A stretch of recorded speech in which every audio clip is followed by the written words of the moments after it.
Hello everyone, welcome back to Year 9 Mathematics. My name is Victor and welcome to year number 9. And last year we covered multiplication, division, and the zero index. Now today I'm going to look at, and you are also going to look at, the final puzzle piece of the index laws. What happens when a power drops below 0 and becomes negative? So as you can look right here on the left, let me just zoom that in for you guys. So as you can see right here in the pattern table, you can look at 2 to the power of 3 is 8, because you're multiplying 2 by 3 times. 2 to the power of 2 is 4, which is 2 squared. 2 to the power of 1 is 2.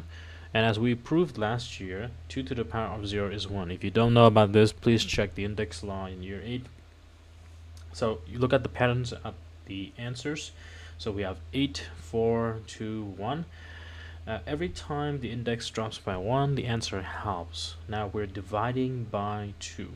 What if we're dropping the index again to -1? What is 1 divided by 2? Okay, I've already written the answer, but 1 divided by 2 is 1 over 2, like this. Simple as that. Is 1/2.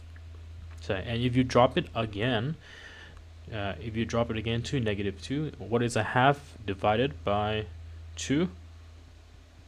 Well, it's basically the same as one half here, 1/2, and you would have a quarter, basically. A quarter is over exactly 1 over 2 squared. So the rule for this, if you guys can see the pattern, of course, that a negative index has nothing to do with negative numbers. It means division. It means fractions.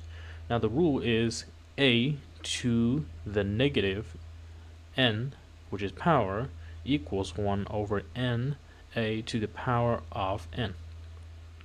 Negative means denominator. A negative power is just an instruction that says, it basically means that you need to push it down to the bottom of the fraction. Negative means denominator here in this case. So let's go for the example right here, and I have some workspace to work with, of course, as usual. Expand this back, put that back in. We have 5 to the power of -2. So we have negative means denominator, of course, so we need to push it down. This will become 1 over 5 squared. And so because we know how to calculate 5 squared, this will be 1 over 25. So this will be 1/25. Now, of course, this is one very easy example, and I'm sure that you guys can probably write this answer right here. So let's just write that out. Let's go to our next example, and this is going to be the actual hard one, which is going to be x to the power of 3 multiplied y to the power of -4, -4, to z, or actually divided by z to the power of -2. This is going from like climbing some steps and climbing Mount Everest. Feels like variables. So x to the power of 3, y to the -4, and all divided by z to the -2. Then let us apply the rule. X to the power of 3 is positive, so it is not the denominator, it stays on top. Y is to the power to the -4, so it goes down the denominator to become positive y to the power of 4. There you go. Z to the -2 is already on the bottom, so to make it positive, it gets pushed up onto the top. Remember, even though negative means denominator, it usually means that it's the reverse position. So we have a bottom with a negative. So it's a negative with a negative. Usually means a positive. So it's get pushed up into the top. So we push this up onto the top.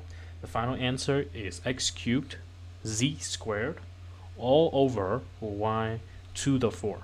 As you can see right there. Yep. And so we can, let's see. That should be it, really. Because if you understand this, you need to check this multiple times over and over again. That's completely fine. But please check, make sure to check this over again. And so if you understand this, then this negative indices should not be too difficult for you. Of course, check the magnitude, check all the things that you need to check, of course. So check the magnitude. Let's try something like 3 to the power of negative 3. So if you type it in a calculator and you get something like negative 27, you are wrong. Okay, negative means denominator here, especially power, so it means that you need to, instead of putting on the top, putting on the bottom, we have this. Okay, we need to make it like this. So 3 to the power of 3 should be 27, so 1 over 27. Okay, so let me just end it with today's habits. Remember that negative means denominator. Just flips it position. Just flip its position in the fraction, basically. It's on the top, go to the bottom. If it's on the bottom, make it the top. And always check the magnitude of your answer to make sure that you are always correct, to not lose points in the exams. Thanks for watching, and I'll see you next time.